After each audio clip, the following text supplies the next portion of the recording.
ingin bekerja sama dan akhirnya tercapai, dan Pak Hendra bisa sharing sore ini. Beliau meniti karirnya sejak dari awal sampai sekarang itu enggak kemana-mana. Ternyata beliau ini sudah jatuh hati dengan HSE ya, Health and Safety Environment gitu ya. Pak Hendra ini sudah kelihatannya mengalami sudah menentukan jalurnya, bahwa inilah pilihan profesi saya sejak dari muda, itu meniti karir di bidang itu di berbagai perusahaan internasional, multinasional, bahkan sempat bertahun-tahun di luar negeri ya Ibu Bapak ya. Jadi nanti kita beruntung sekali Pak Hendra akan sharing sore ini kepada kita mengenai konsep dari Business Continuity Plan ini ya, dengan bekal pengalaman beliau di mancanegara dan juga di multinational company. Dan ternyata ini bisa diterapkan bukan hanya di perusahaan besar, tetapi juga di perusahaan skala kecil, menengah kecil juga bisa, gitu ya Ibu Bapak. Jadi silakan jika Ibu Bapak tertarik nanti dengan konsep ini dan ingin menerapkannya di perusahaan. Itu saja sebagai awal perkenalan Pak Hendra. Silakan Pak Hendra bisa langsung melanjutkan. Bisa dijadikan co-host Pak Hendra ya? Belum jadi co-host. Silakan. Ya.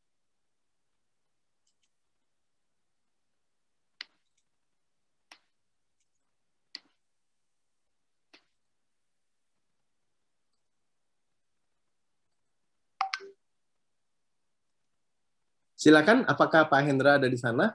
Oke. Ya. Oke, terima kasih, Selvi. Selamat sore, Bapak Ibu sekalian. Baik, saya akan lanjutkan materi disampaikan oleh Pak Andreas tadi. Udah oke, Pak Andreas ya? Udah clear? Ya, kalau bisa di slideshow biar kelihatan semuanya, tidak kelihatan ya, di thumbnailnya gitu di samping. Oke. Agak lemot nih internetnya, nggak tahu di tempat saya. Iya. Nah, oke. Nah, oke, sudah bagus. Silakan. Ya, baik. Terima kasih Bapak Ibu sekalian.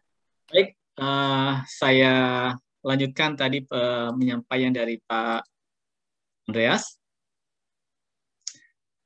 Jadi emang tadi pandemi ini adalah suatu hal juga yang menghambat ya untuk customer satisfaction kita. Dan kata Pak Andreas tadi, kita harus punya strategi bagaimana bisa tetap bertahan. Oke, pada materi ini ada beberapa poin yang akan saya sampaikan. Ini sebenarnya poinnya agak complicated ya, tapi saya sampaikan secara sederhana aja. Saya sampaikan apa itu risiko bisnis, dampak pandemi terhadap bisnis, dan loyalitas pelanggan. Terus BCP ya, Business Continuity Plan sebagai salah satu strategi untuk menghadapinya. Nah, terus juga nanti akan saya jelaskan cara pembuatan, dan emang ini kita buat yang simpel aja. Kan tadi Pak Andreas cerita dua versi, versi yang komplit sama simpel. Ini versi yang simpel, saya jelaskan konsep dasarnya, bagaimana membuat BCP tadi.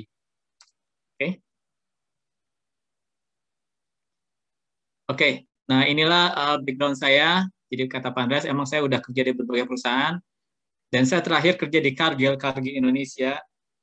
Dan ya di Cargill lah, saya waktu itu membuat juga BCP untuk Cargill ya, pas tahun lalu untuk menghadapi pandemi. Saya akan sharing juga.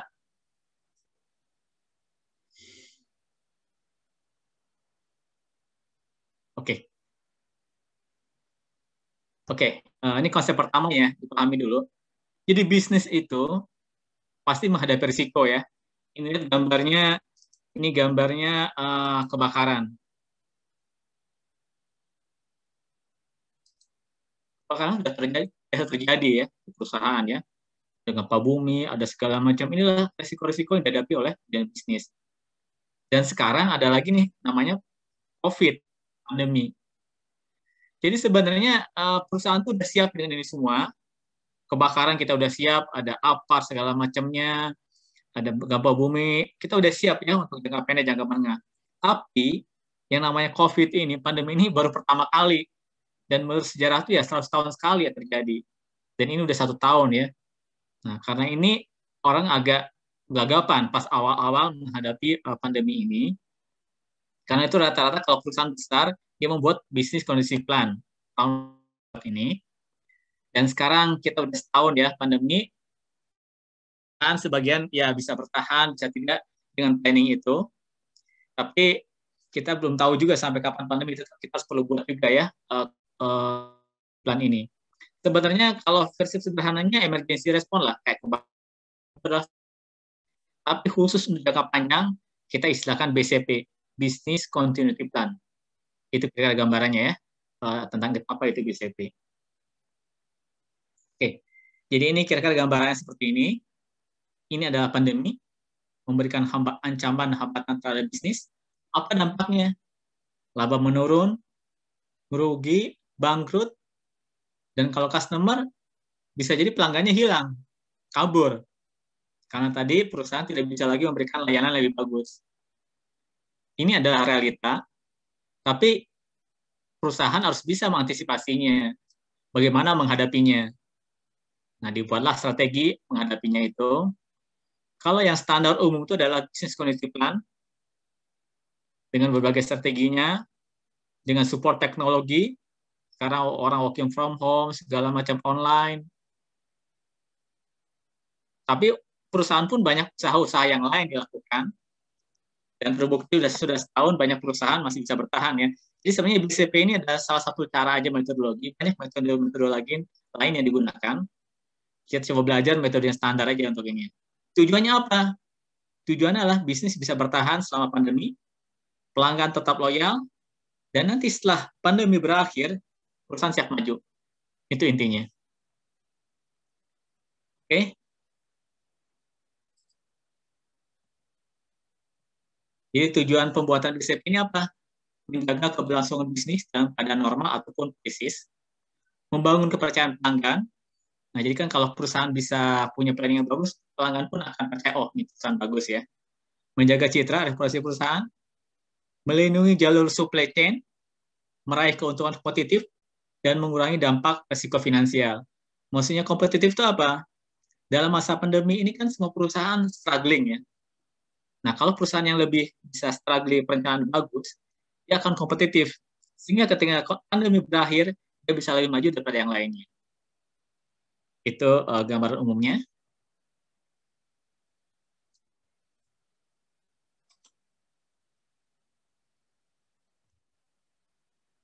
BCP itu apa?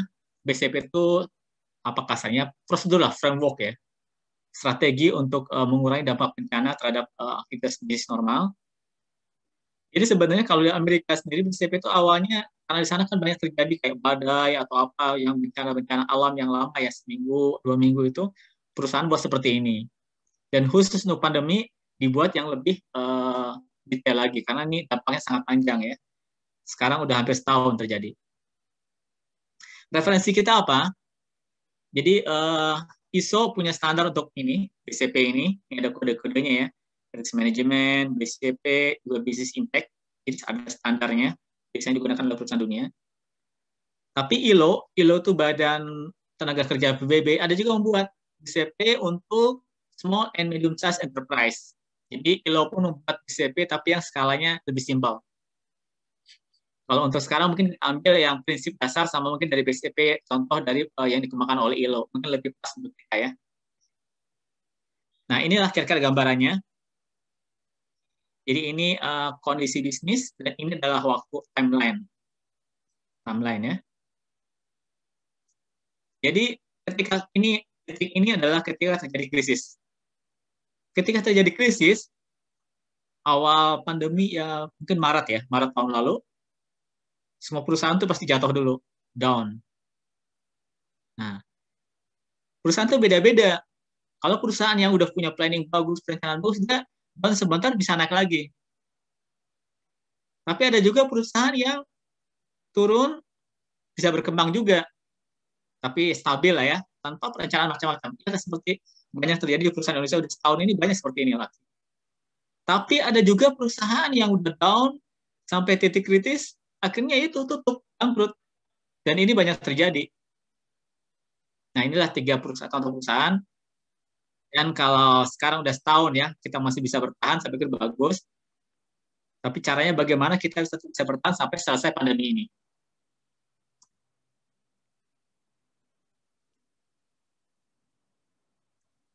Nah, oke. Ini kira-kira timeline-nya. Jadi ini dalam kondisi normal. Dalam kondisi normal yang mungkin tahun 2019 lah. Sebelumnya kita akan mulai Maret 2020, kondisi normal sini.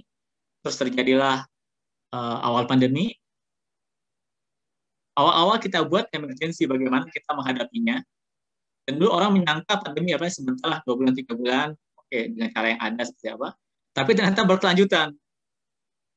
Sehingga akhirnya dibuat new normal segala macam strategi sampai bagaimana menangani ini. Tapi ternyata udah setahun ya, terus sampai nah ini kalau teorinya suatu saat namanya pandemi akan ada akhirnya juga. Itu akan ada kondisi recovery kembali kepada normal. Nah jadi sebenarnya kalau contingency plan itu adalah perpanjangan dari awal sampai akhir. Tapi yang jangka pendeknya rata-rata perusahaan udah punya. Kita udah punya emergency response plan. Contohnya untuk pencegahan kebakaran atau untuk kasus-kasus yang sebentar terjadi. Nah setelah itu juga kita ada buat operation during emergency condition. Ini yang kalau kita kenal mungkin new normal lah. Kita udah pakai new normal di tempat usaha kita. Dan satu lagi adalah disaster recovery plan. Nah ini satu hal yang kita kondisi pandemi ini kalau kata orang tuh yang nggak tahu lah sampai kapan, tapi pasti ada ujungnya. Nah perusahaan tuh sudah buat juga recovery. Ini gimana nih? Kalau pandemi udah berakhir gimana strategi saya? Nah ini namanya disaster recovery plan. Jadi namanya BCP ini adalah gabungan dari beberapa plan ini. Emergency response plan, disaster recovery, dan emergency plan selama terjadinya masa pandemi ini.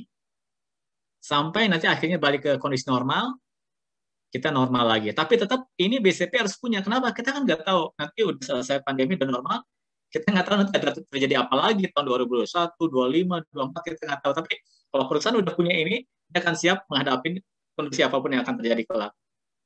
Nah inilah gambaran kalau pandemi kan seperti ini ya. Kalau katanya kalau nggak ada perlindungan seperti nggak langsung tinggi, turun lagi. Tapi kalau ada ya PSBB, ada segala macam, lagi nih kurvanya, dan pasti ada ujungnya. Tapi kita nggak tahu nih ujungnya sampai kapan. Nah ini menurut para ahli, Indonesia ini katanya udah melewatin. Jadi puncaknya itu sekitar Februari, Maret itu udah mulai turun. Nah tapi kita nggak tahu nih turunnya sampai seberapa lama, sampai seberapa jauh. Perkiraan para ahli epidemiologi itu yang pesimis itu katanya sampai akhir tahun lah. Desember baru beres, 2022 akan normal lagi. Ada yang optimis bilang sekitar Agustus, jadi 17 Agustus kita udah ini. Itu perkiraan orang, tapi ya kita tetap memantau, tapi apapun yang terjadi, kita harus siap. Dan kita sebagai perusahaan harus punya rencana, kita asumsikan kalau benar menurun, berarti sekarang kita harus buat 2, planning emergency sama di recovery plan. Bagaimana saat nanti pandemi akan berakhir dan kita sudah siap. Nah, ini kira-kira gambaran grafiknya ya. Coba kita baca serius, agak simpel dikit ya. Jadi ini adalah operation service perusahaan, tingkat servisnya, dan ini adalah waktu berjalan. Ini adalah normal. Kalau dalam kondisi normal, perusahaan pun bisa melayani 100%. Servis, pelanggannya, segala macam, 100% normal. Nah, saat terjadi krisis, namanya pandemi, ataupun bencana alam, ataupun misalnya peperangan, lain-lain lah ya, itu akan turun. Ini time-nya ada kejadiannya. Awal-awal adalah kita anggap kondisi emergency. Pasti turun. Layanan turun, bisnis turun, semua turun semua. Nah, perusahaan dengan prosedur emergensinya menangani itu semua. Nah, dengan berjalannya waktu, perusahaan yang bagus itu bisa maju lagi, naik ke atas. Bisa stabil. Seperti tadi Pak Andreas cerita, ini perusahaan yang udah bisa stabil. Seperti yang perusahaan yang toko online segala macam, udah bisa dia naik lagi. Ada juga perusahaan yang dia itu apa ya, hidup segan mati tak mau lah. Pokoknya survival mau terus. Tapi karena dia punya finansial yang kuat, bisa bertahan, terus dia bangkit lagi. Bisa normal lagi saat kondisi udah baik. Tapi sebagian besar perusahaan, karena kondisi sangat parah, down terus, akhirnya lama-lama bangkrut. Dan kita sudah lihat banyak terjadi juga ya, sekarang perusahaan udah mulai bangkrut, tutup, karena nggak kuat lama. Kita banyak itu lihat ya, mall, tempat hiburan, segala macamnya, dia udah nggak kuat lagi untuk overhead-nya, sehingga akhirnya tutup. Nah, inilah kondisi yang terjadi. Nah, berhubungan sama pelanggan, ketika Pak Andreas cerita ya, tetap layanan pada pelanggan akan menurun. Tapi bagaimana kita tetap menjaga customer-customer yang setia kita tetap yang ngerti ya, dan kita tetap layani selama masa pandemi ini, sehingga saat pandemi selesai, mereka akan kembali ke kita. Sebab kalau tidak kita tangani dengan baik, saat pandemi customer lari, saat pandemi berakhir, mereka pindah ke kompetitor kita, udah kita kalah. Oke. Nah, itu kira-kira gambaran umumnya. BCP itulah dari sini sampai ujung sini. Mulai dari awal emergency sampai recovery. Dan ini ada istilahnya maximum allowable downtime. MAD ini hal yang penting. Maksudnya waktu berapa lama perusahaan itu masih bisa bertahan. Apakah dia bangkrut ataupun terus berkembang. Nah, ini tergantung kekuatan finansial sama sumber daya manusia di perusahaan itu. Sebab kalau perusahaan terus beroperasi dengan tanpa untung, kan ada batasnya juga tuh finansialnya. Nah, sampai seberapa jauh itu adalah namanya MATD, Maximum Allowable Downtime. Nah, ini silakan masing-masing perusahaan, Bapak Ibu, menghitung sendiri nih. Saya kira-kira perusahaannya berapa lama nih, berapa bulan. Oke. Oke, nah jadi ini gambaran UBCP tadi ya. Ada emergency plan, crisis management, business recovery, sama disaster recovery plan. Inilah kira-kira namanya BCP tadi. Dan ini ya perusahaan besar mungkin detail, perusahaan kecil menengah bisa kok lebih simpel. Intinya bagaimana bertahan dalam masa susah. Oke, kita lanjut lagi ya. Saya akan sampaikan secara simpel aja. Silakan nanti kalau ada yang ditanyakan. Tapi saya akan sampaikan secara sederhana supaya mudah dipahami ya. Tahapannya ada 4 untuk buat BCP itu. Pertama, identifikasi risiko. Kedua, membuat business impact analysis. Ketiga, membuat strategi development. Ini kita buat prosedur ya, sampai prosedur singkat aja untuk operasi perusahaan selama masa krisis. Dan kita tetap harus ada namanya drill. Kita tes. Jadi prosedur yang udah dibuat itu harus kita uji coba internal sendiri perusahaan ya. Nah, kalau ILO itu kan Badan PBB, untuk usaha kecil menengah dia membuat juga, tapi dia buat lebih simpel prosesnya. Identifikasi produk atau jasa yang utama di perusahaan, buat tentukan apa tujuan keberlangsungan bisnis perusahaan, evaluasi dampak terhadap bisnis, dan buat rencana tindakan untuk melindungi bisnis. Nah, kalau ILO prinsipnya ada 4 yang dilindungi itu. People, profit, proses, sama partner. Karyawan, keuntungan, proses, dan partner relasi. Ini 4 yang dijaga. Membuat daftar tempat penting untuk kondisi emergency, dan uji coba review. Hampir sama dengan versi tadi, lebih banyak, tapi ini lebih sederhana.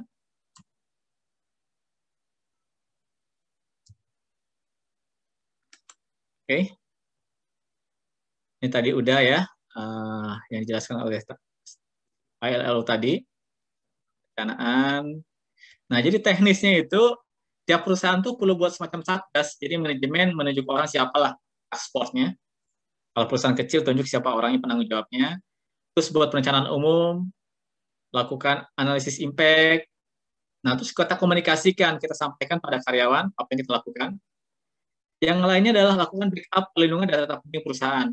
Ini terutama sih mungkin kalau perusahaan kalau berisiko untuk kayak misalnya ada data-data yang penting ya di server kita atau kena virus segala macam, punya backup ini. Termasuk backup juga itu tadi, backup orang ya. So, kalau orang pada sakit terus ada jaga juga. Siapkan fasilitas untuk recovery, buat program communication tree, buat simulasi drill ya, seperti latihan kebakaran ada kan ya, prosedur kebakaran. Ini pun ada latihan singkat aja. Oke, saya akan mulai tahap 1, simpel aja ya. Pertama, ingat, ini di pandemi ini ada 4 yang kita perhatikan. People, process, profit, partnership. Pertama, karyawan dan keluarga.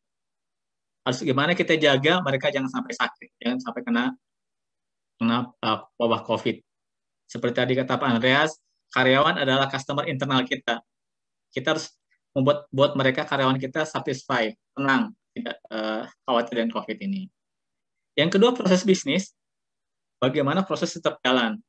Pabrik atau jasa pun tetap jalan, pabrik toko pun tetap jalan, gimana caranya. Profit, ya namanya perusahaan tetap ada untung kan. Nah, tapi bagaimana ya kalau bisa untung besar, minimal selama pandemi ini apa ya di atas inilah, di atas break even ya, tetap harus untuk menjaga ini. Kecuali kalau perusahaan punya dana yang besar. Partnership, jaga hubungan dengan pelanggan, supplier, dan vendor. Ini tetap harus dijaga. Nah, ini kira-kira gambaran seperti tadi ya. Ketika ini aktivitas nih waktu, ini mulai ada kasus, pandemi, krisis. Kalau kita punya basic, punya planning, ya pasti turun dulu, nanti naik lagi. Sampai akhirnya saat pandemi berakhir, kita udah siap. Dan sekarang kalau udah setahun berlalu ya, kondisi sekarang perusahaan kita masih sebenarnya udah main bagus ya, kita sampai bangkrut. Berarti kalau dengan planning yang bagus, kita harus buat planning dari sekarang sampai nanti akhir pandemi lah. Kalau diasumsikan akhir pandemi adalah Desember 2021, bagaimana perusahaan saya tetap bertahan sampai Desember itu masih bisa jalan operasinya, karyawan kita. Sehingga tahun 2022 kondisi normal, kita bisa kembali beroperasi dan bisa lebih unggul daripada kompetitor kita. Oke, nah ini ada beberapa ini maaf agak teknis dikit ya, tapi saya buat simpel aja. Ini timeline yang tadi, grafik tadi. Ini kondisi normal, regular service, ini pun kondisi normal. Ini adalah kondisi emergency. Nah, jadi emang yang penting tadi itu ini, maksimum tolerable outage. Ini istilahnya MTO ya, sama-sama aja. Ini sangat penting.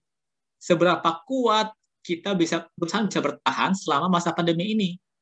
Dengan kondisi yang profit pas-pasan, dengan kondisi atau malah rugi dikit, tapi masih bisa bertahan.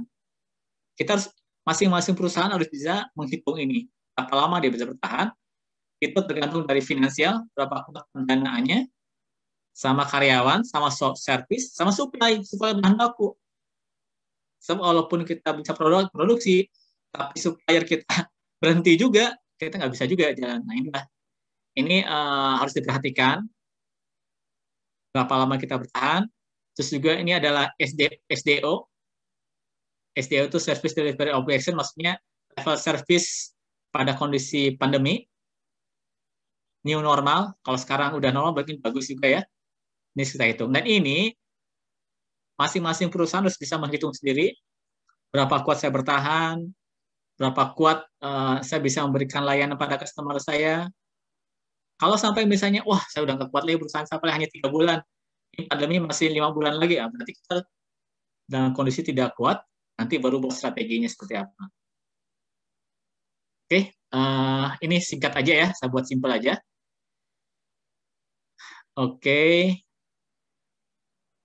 ini contoh-contoh treatmentnya nanti saya jelaskan juga di analisanya. Oke, itu tahap pertama udah, kita hitung kekuatan perusahaan kita. Yang kedua adalah buat business impact analysis. Jadi maksudnya business impact itu adalah intinya kita melihat dampak pandemi COVID terhadap bisnis kita. Jadi pertama kita lihat identifikasi proses bisnis kita apa aja, apa yang terganggu, terus bagaimana model bisnis kita, supplier, customer seperti apa, terus analisa keuangan. Kita punya uang berapa kuat nih perusahaan dalam kondisi pandemi ini. Nah, dari ini semua kita buat analisa. Ini analisanya nanti saya jelaskan contohnya. Dari sinilah kita akhirnya dapat ketemu, oh ternyata yang paling berdampak terhadap mengganggu pandemi terhadap bisnis saya adalah ini. Nah, nanti baru silakan buat mitigasi. Oke, seperti apa itu modelnya? Nah, ini contoh seperti ini aja ya. Nih contohnya. Contohnya karyawan. Risikonya apa? Mungkin absen, sakit karena pandemi ya COVID nggak masuk, atau dia malah masuk di kantor malah menular yang lain, atau mungkin ada karyawan kita meninggal atau resign. Ini risiko untuk karyawan. Dampaknya apa? Berarti tenaga kerja kita berkurang. Nah, berarti kita harus buat tenaga inti dan backup operasional. Tenaga inti itu maksudnya misalnya sebuah pabrik. Pabrik itu kan ada macam-macam ya, ada operator, ada warehouse, macamnya. Tenaga inti itu maksudnya minimal Kalau misalnya pabrik kita ada 50 orang, kalau misalnya 20 orang sakit aja, apa masih jalan atau enggak perusahaan kita, pabrik kita? Nah, ini harus kita hitung minimal berapa karyawan kita masih bisa menjalankan operasional perusahaan. Ini mitigasi dari dampak karyawan. Yang kedua, supplier vendor kita. Resikonya apa? Misalnya vendornya tutup, bangkrut, ataupun ya ada kena COVID sehingga tutup, sehingga berkurang bahan baku. Mitigasinya apa? Oh, kita membuat alternatif supplier yang lain. Atau bagaimana kita memberikan juga mungkin kerjasama dengan supplier ini untuk mereka bisa bertahan.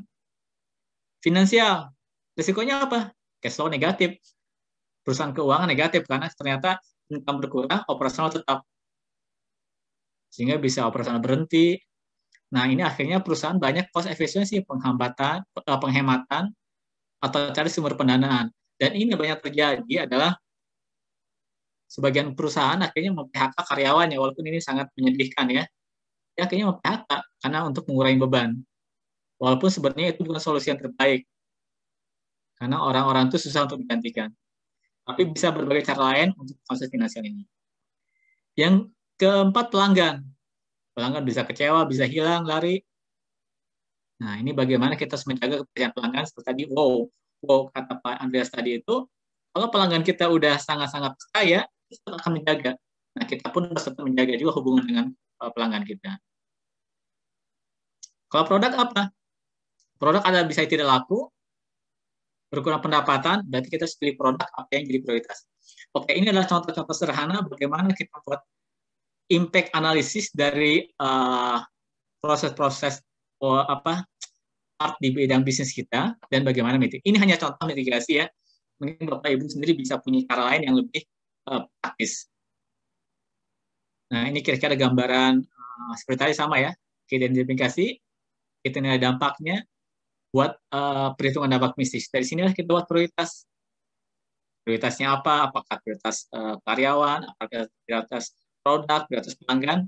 Ini masing-masing perusahaan bisa menentukannya. Nah, ini kira-kira seperti tadi ini ya. Impact itu, impact-nya terhadap biaya, waktu, dan kualitas. Ini contohnya.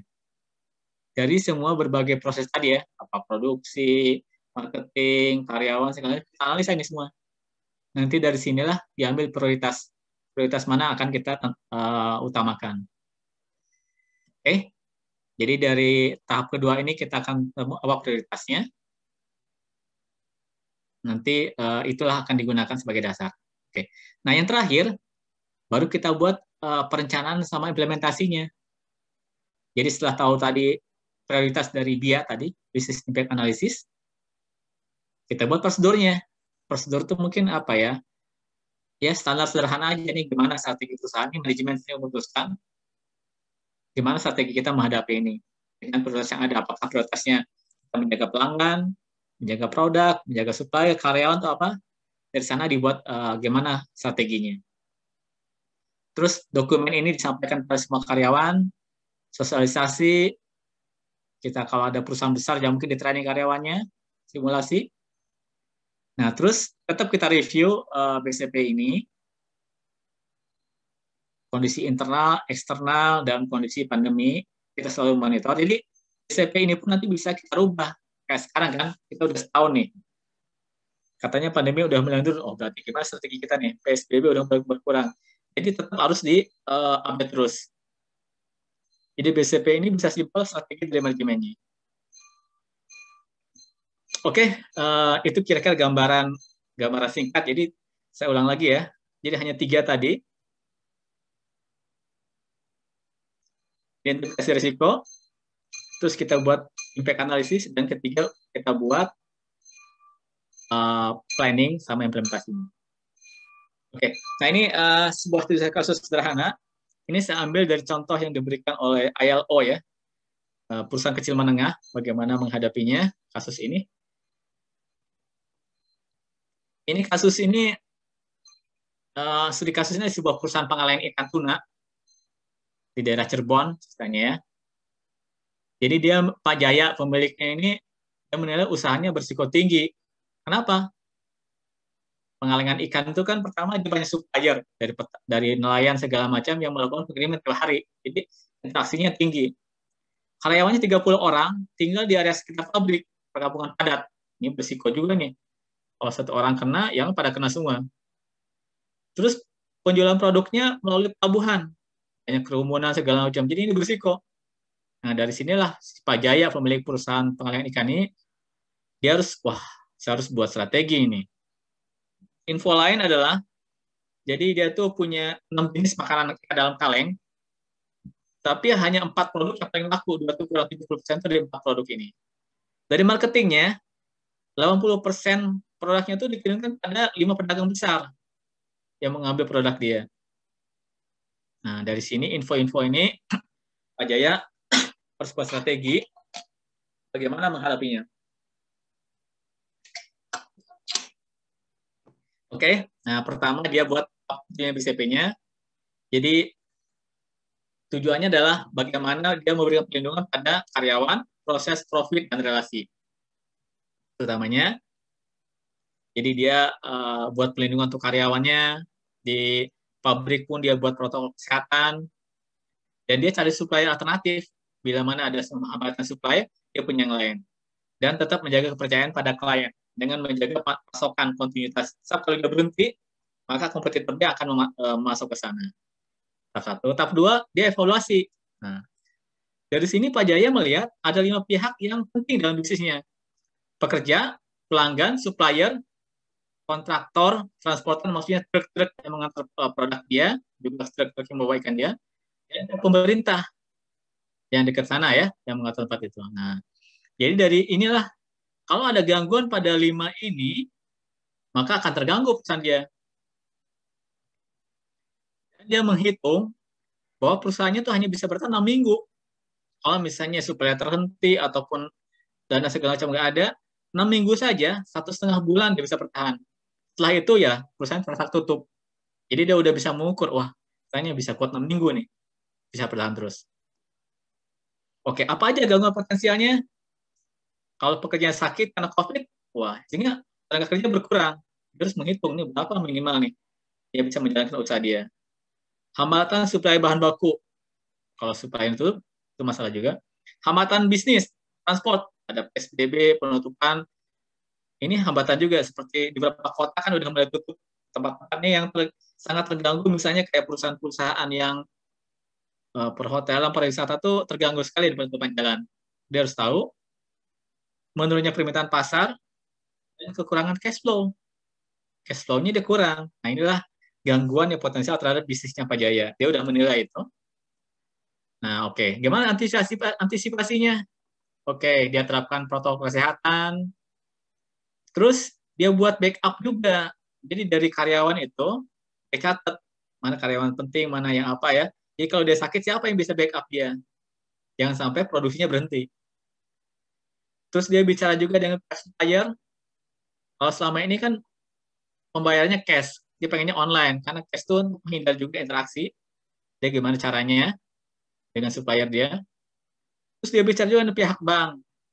Gimana bank bisa nalangin juga nih kalau perusahaannya agak mengalami kesulitan dana. Dan Pak Jaya ini menunjukkan juga dokumen BCP ini sama banknya. Bang, saya udah punya planning nih kayak ini nih. Mas, apapun percaya, oh dia udah punya planning ya. Terus komunikasi dengan pihak pemerintah tentang hambatan transportasi disiapkan juga olehnya. Terus backup, ini backup juga database transaksi bisnis dan info penting perusahaan. Data-data penting siapkan, sama menyiapkan wakil, karena gini, diantisipasi juga. Kalau ternyata misalnya si Pak Jayanya positif COVID, dia kan harus isolasi mandiri, dia tidak bisa menjalankan perusahaan, sehingga dia harus antisipasi juga, dia harus menunjuk backup siapa nih wakil dia. Nah ini harus diperhatikan juga ya, di pemilik bisnis dia siap-siap juga, kalau udah terkena, harus ada orang lain menjalankan bisnisnya. Oke. Untuk produksi akan fokus pada produk utama aja, yang tadi yang nilai besar, sama menjaga 5 customer besarnya. Oke. Nah inilah antisipasi disiapkan oleh Pak Jaya. Nah selain itu dia juga membuat daftar kontak penting, rumah sakit, polisi, satgas COVID, bank, asuransi dan lain-lain, sama yang di dekat tempat dia itu, dia tetap rasa kontak. Jadi kalau terjadi sesuatu di pabrik dia udah punya relasi. Terus dia tetap juga kontak semua karyawan dia, dijaga karyawannya kalau ada yang positif, kalau ada yang keluarganya sakit segala macam, dia harus monitor. Dia buat WA group juga. Juga kontak relasi bisnis, supplier, customer, pelabuhan, komunitas tempat. Terus dia buat metode komunikasi yang seperti apa? Pakai telepon, pakai WA, pakai Instagram, Facebook, segala macam dipakai lah untuk komunikasi dalam kondisi darurat.